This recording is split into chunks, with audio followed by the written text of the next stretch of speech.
From the City of Charleston 2018 budget to transportation to recent local elections, I sit down one-on-one with City of Charleston Councilman Mike Seekings for a special edition of Quintin's Close-Ups. And be sure to download the free Quintin's Close-Ups app in your Apple or Google Play stores. Councilman Seekings. Nice to see you. Always. Right. Everyone's talking about that 2018 budget. It's been quite an experience going through this budget process this year. You know what? Let me ask you this. What is something in that budget that we should know that we haven't known about? Well, first, the most important thing to any Charleston citizen is we have a balanced budget, which is required by our, among other people, lenders and our bonding people. So we have a balanced budget and we're giving our staff a raise. So those are two good things. The other thing that is equally important is no tax hike, no property tax hike. So that was a very satisfying part of the budget process, which is always difficult in a city where we have to provide public safety services and administration. So long process, we got through it, and we have a balanced budget with no property tax increase and a raise for our employees. And also the $2 stormwater fee. So the stormwater fee, I think, was an important thing to tackle now rather than later, before we get too far behind flooding relief and relief for all the infrastructure needs that we have.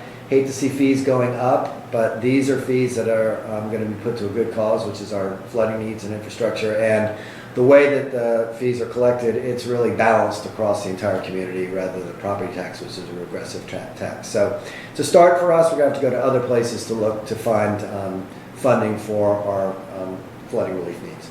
Yeah, let me turn to transportation. Lots of that going on too.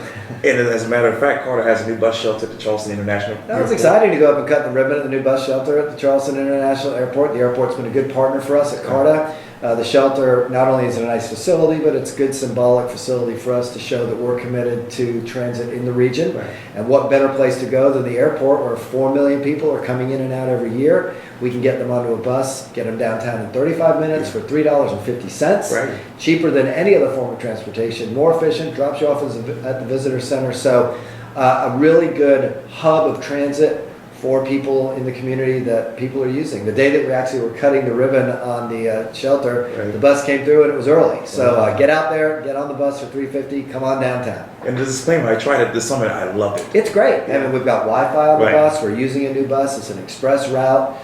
So yeah, I mean, that's a facility and an amenity in the community that I hope more people will use and get the word out there that it's up and running every hour. And let me go back over here to City Council, and obviously 3 of your colleagues won't be coming back, that is. Where are you emotionally with that? Well, you know, people say that politics and emotion don't really match, but when you work on a city council like I have for 8 years and you spend time with your colleagues both in chambers and out, you become friends. And you always hate to see people that you've worked with for such a long time walking out the door. But, you know, it's a new day at City Council. We're going to see a new group of people around the table. So I don't know about the emotional part of it, but I'm looking forward to seeing how we're going to work forward going in 2018. We have a lot of work to do in the city, and it's important we get right to work. Couple of questions. Sure. I have to take it there. Yes, no problem. Okay, hardball question for you. Was it political suicide for the mayor to go and endorse these candidates? Well, let me just say this. I mean, I don't want to speak for the mayor. I don't speak for the mayor. He speaks for himself, and we all do. I think the way in which some of these races ran was uneven and probably left a bad taste in some people's mouths. I didn't love it myself personally. We're just going to have to see going forward how that affects the council in its new form and with some of the people on the council that had races against them that won. I mean, my good friend, Councilmember Gregory, is still sitting on that council, and certainly it'll be interesting to see how he reacts to the election season. He came to a tough fight, as you know, and emerged victorious. So we'll see. I mean, it's politics. Political season is now over. The vote is over. We're now into governing season, and we're going to have to come together as a council to get work done. But I didn't love the season. It wasn't my favorite. Does the mayor now have his 7 votes in your mind? Well, you know, it depends on any given day on any given issue how the council is going to react. This is an independent council. It was anyway through this year. I think it will be next year. And we look at every issue, I think, individually and talk it out amongst ourselves and come up generally with the right solution. I don't think there's anything automatic in politics anywhere in America today. whether you're in Washington, Columbia, at the county level, or at the City of Charleston, gonna have to work for it and work together for it. So I'm looking forward to working with the mayor, my fellow colleagues, going forward to get solutions for the people of Charleston, because that's what we get elected to do. But it's politics, and it's going to take some time to sort of see where we all go. That's another question. You talked about the mayor.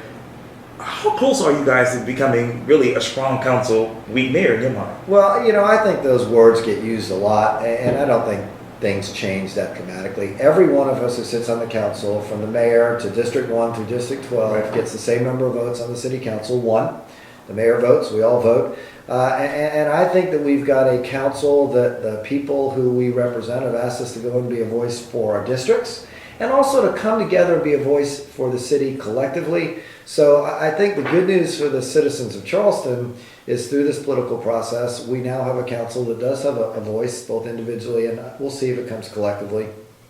And people are well represented. That's the most important thing.